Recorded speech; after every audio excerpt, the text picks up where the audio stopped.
Madame Hidalgo, bonjour. Bonjour. Je me présente, je m'appelle Éric Demey, je suis journaliste indépendant. Et donc, je vous interroge au nom de l'USEP-SV, qui est l'Union syndicale des employeurs du secteur public du spectacle vivant. La première question qu'on voulait vous poser, c'était une sorte de diagnostic sur les 15-20 dernières années de politique culturelle. Qu'est-ce que vous en retenez ?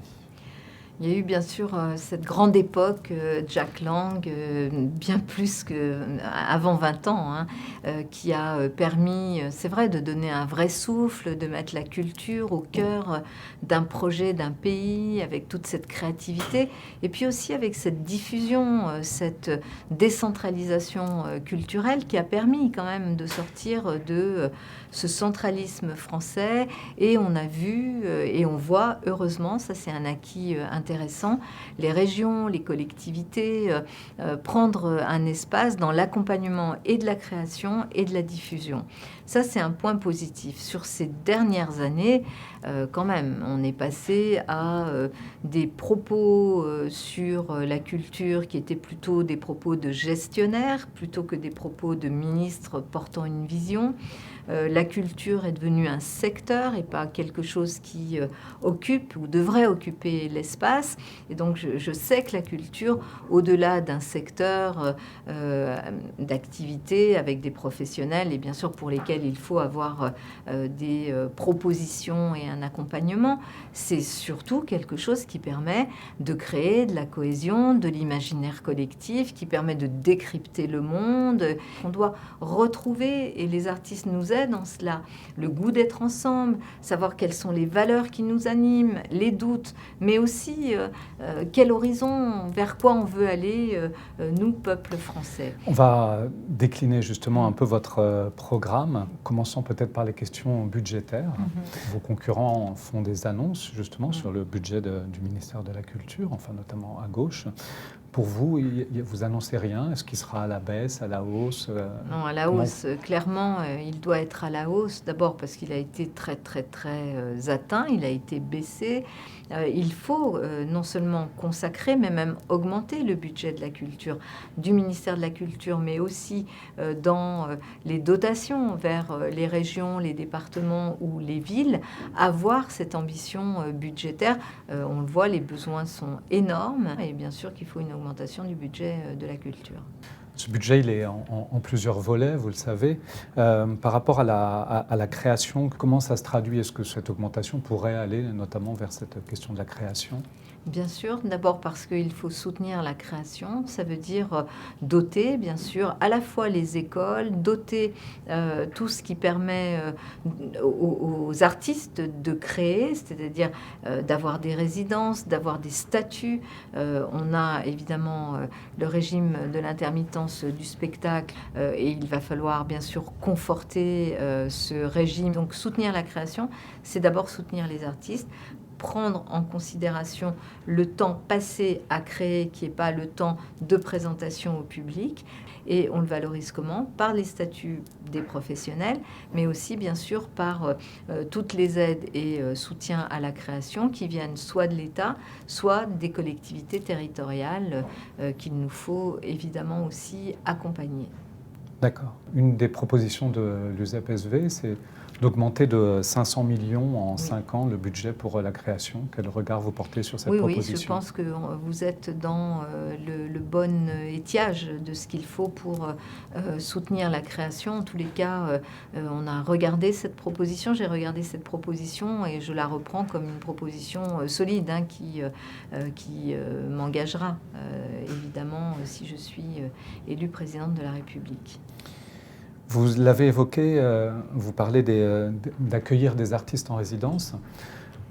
Les employeurs de l'USEP-SV, ce sont des choses qui sont déjà au cœur de leur cahier des charges. Qu'est-ce que vous comptez modifier de ce point de vue-là? Là aussi, souvent, les employeurs, ils ont leur modèle économique et doivent faire vivre leur théâtre, leur lieu, leur salle en équilibrant. Donc, ce que peut apporter un ministère ou des pouvoirs publics, je pense aux pouvoirs locaux, c'est justement à soutenir, à accompagner, prendre aussi une partie du risque en mettant en résidence, c'est-à-dire dans un temps qui n'est pas valorisé, toujours, qui n'est pas comptabilisé et qui n'est pas financé, des artistes qui, pendant le temps de résidence, vont être dans un travail de création qui produira quelque chose qui ensuite pourra rejoindre, je dirais, le modèle économique de la salle et des diffuseurs. Dans mes propositions, je dis qu'il faudrait que 10% du temps des lieux publics soit consacré à de la jeune création et à des artistes, des jeunes artistes contemporains. Cet élément-là doit être accompagné, évidemment, parce que si on fixe une règle comme celle-là et qu'elle ne repose que sur le modèle économique des lieux qui vont être concernés, ça ne marchera pas. Je pense qu'il faut des stratégies, comment on fait se mettre autour de la table avec les employeurs des lieux que vous êtes et définir ensemble dans cette stratégie les priorités. S'il y a une priorité sur la jeune création, et je crois qu'on la partage, eh bien, il faut définir comment on programme, comment on planifie et comment on amène aussi cette jeune création à savoir que ces lieux-là sont des lieux pour elle et qui sont à la fois accompagnés par le financement des pouvoirs publics et bien sûr par les professionnels qui gèrent les salles. Vous avez beaucoup évoqué, et on pense avec raison, l'importance des collectivités territoriales dans la culture. Et donc la garantie de leurs ressources est assez essentielle de ce point de vue-là. La concertation en matière de politique culturelle semble avoir fait défaut entre l'État et les collectivités territoriales et les professionnels aussi. Comment vous envisagez d'y remédier ? Il n'y a eu aucune concertation et aucune prise en considération des collectivités. On a même souvent une espèce de concurrence entre l'État et les collectivités, ou alors une forme d'ignorance volontaire de la part de l'État de ce que font les collectivités. On a un ministère de la Culture qui, parce qu'il n'a pas du tout de moyens, parce qu'il n'est pas du tout conforté dans son budget, parce qu'il n'y a pas d'ambition sur la culture aujourd'hui dans notre pays, eh bien finalement un ministère qui est obligé d'aller chercher des bouts de ficelle et qui vient plutôt essayer de demander aux collectivités de prendre en charge de ce qui normalement relèverait directement du ministère de la Culture, parce qu'on est dans un pays centralisé où le service public est en train d'être tué dans une philosophie qui est très proche d'ailleurs de la philosophie anglo-saxonne où ce sont effectivement des fonds privés, des fondations privées appartenant en général à des personnalités extrêmement fortunées qui vont décider. Parfois, ils font des très belles choses et des très bons choix, mais je pense que la politique culturelle d'un pays, elle ne peut pas être définie dans des fondations privées. Elle doit être définie au sein d'un ministère qui envisage la culture comme un élément de son fonctionnement démocratique. Il faut un État qui assume l'égalité qu'il doit à tous les citoyens sur un territoire, d'où la nécessité d'avoir un budget de la culture qui soit conséquent pour soutenir cette ambition-là, et puis un État qui respecte ses collectivités territoriales. Donc je propose aussi une décentralisation dans laquelle on redonne aux collectivités territoriales les moyens d'une politique locale à partir d'une autonomie, et notamment d'une autonomie fiscale qui aujourd'hui est totalement terminée, et en même temps assumer les choix pour permettre de répartir à l'échelle du territoire, que tout ne soit pas concentré dans les métropoles ou même à la capitale, et que l'on puisse effectivement apporter ce soutien-là par le biais d'un ministère de la Culture qui soit un ministère fort pour faire société, pour faire république. C'est, je crois, ce qu'avait vraiment réussi à faire Jack Lang avec François Mitterrand et que l'on doit retrouver surtout à un moment où notre société est en train de se fragmenter avec ce niveau de violence qui s'empare d'elle. Sur ce sujet de la décentralisation, l'USEP-SV porte deux propositions. La première, c'est de rendre la compétence culturelle obligatoire pour l'ensemble des échelons de gouvernance territoriale. Oui, Qu'est-ce que vous en pensez? Absolument indispensable. Et d'ailleurs, dans la pratique, on voit bien que ça a été très positif, qu'au niveau des communes, au niveau des départements ou au niveau des régions, chacun a à voir avec les questions culturelles. Parce que ce sont 3 espaces géographiques. Au niveau de la commune, c'est vraiment l'espace de la proximité, c'est la première rencontre. Ça va de la médiathèque au théâtre, au cinéma. Le niveau du département, il est très important aussi parce que le département a une compétence sociale et c'est très important d'impliquer et d'intégrer le monde de la culture dans ce qu'est la compétence sociale du département. Et puis l'échelon régional, parce que la région, c'est un espace aussi économique, c'est un espace de rayonnement, c'est un espace aussi où on peut mutualiser, où on peut avoir des lieux plus puissants, plus importants et des espaces de création aussi qui sont avec un rayonnement plus large. Donc je suis pour cette clause qui s'impose dans chacune des collectivités. La deuxième proposition, c'est de sortir les dépenses culturelles du montant calculé pour le plafonnement des dépenses des collectivités, donc montant calculé par l'État. Qu'est-ce que vous en pensez? Très bonne idée. Il y a 2 types de dépenses pour lesquelles je suis entièrement d'accord. C'est tout ce qui a trait à justement la transition énergétique et écologique, mais aussi bien sûr à la culture, parce que on est dans un autre domaine. On est dans des domaines de dépenses qui sont essentiels, qui ne sont pas des dépenses que l'on peut intégrer dans un calcul de déficit, parce qu'en fait, la culture, comme ce que l'on fait sur l'éducation ou la transition écologique, sont des dépenses d'avenir, ce sont des dépenses qui viennent combler une dette, qui viennent combler un déficit qui est culturel, qui est démocratique, qui est écologique. Et donc, oui, les sortir pour pouvoir effectivement donner une autre ambition à nos politiques culturelles. L'éducation artistique et culturelle, c'est tout un paragraphe, c'est le deuxième grand paragraphe de votre programme. C'est un sujet qui fait consensus, mais les choses ne fonctionnent peut-être pas toujours autant qu'on le croit. C'est quoi votre diagnostic sur l'état de l'EAC aujourd'hui et qu'est-ce que vous voudriez faire ?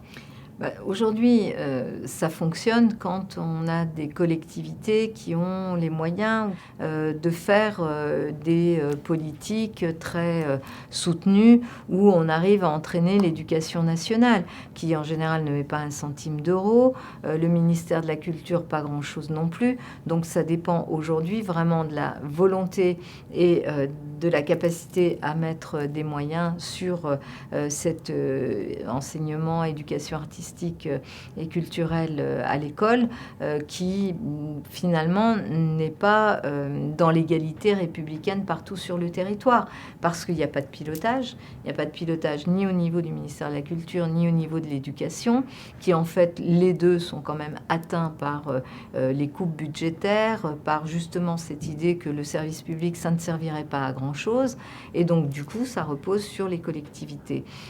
Mais ça ne peut pas être ça, parce que du coup il y a des disparités énormes. Je vois dans une ville comme Paris, où on a fait le choix déterminé, délibéré, de maintenir très fortement cette éducation artistique et culturelle, y compris sur les temps hors scolaires, ce qui me paraissait très important, y compris de maintenir des enseignants spécifiques payés par la ville de Paris pour les arts plastiques et la musique à l'école. Ça vous change la vie. Donc c'est ce changement de vie qu'il faut arriver à créer, à porter, parce que c'est quelque chose de très positif, c'est une valeur incroyable. Et en plus, on est un pays avec une telle richesse culturelle, une telle créativité et un tel patrimoine que c'est quand même pas très compliqué à faire. Le Pass Culture, je ne sais pas si vous le voyez comme un outil d'éducation artistique et culturelle.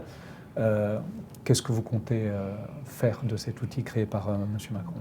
Je ne le supprime pas, on verra, on va l'évaluer. Mais pour moi, tout ce qui est de l'ordre du chèque individuel, si c'est pas accompagné, s'il n'y a pas vraiment un travail qui est fait auprès des jeunes, je pense que ça finit quand même toujours un peu de la même façon vers une individualisation, alors que dans la culture, il y a autre chose qui se produit que simplement, je dirais, un acte marchand. Et ça, la rencontre avec les artistes me paraît un élément essentiel qui ne passe pas par ces fameux chèques culture. Voilà.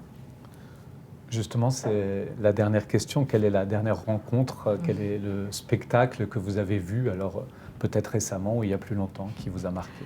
Oui, il y a beaucoup de choses qui m'ont marqué, mais bon, le dernier spectacle que j'ai vu, c'est en accueillant en résidence la troupe du ballet de Kiev, du City Ballet de Kiev, qui voilà, s'est retrouvée à Paris. Et je leur ai dit, ben, venez, et puis ce théâtre, il est pour vous, vous y serez en résidence, vous pourrez continuer à créer, parce que ça sera un acte de résistance aussi face à la dictature de Poutine et face à l'agression de votre pays.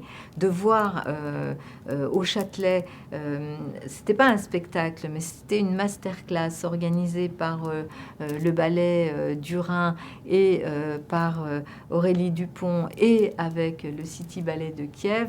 C'était quand même quelque chose de très très fort qui montre là aussi les liens au-delà de toutes les frontières et le rôle de l'art et le rôle des artistes qui est aussi de poser ces actes de résistance et de vie. J'aime m'éveiller comme ça, voilà, et vivre comme ça. Je vous remercie, Madame Hidalgo, c'était un Merci plaisir. à vous. Merci beaucoup.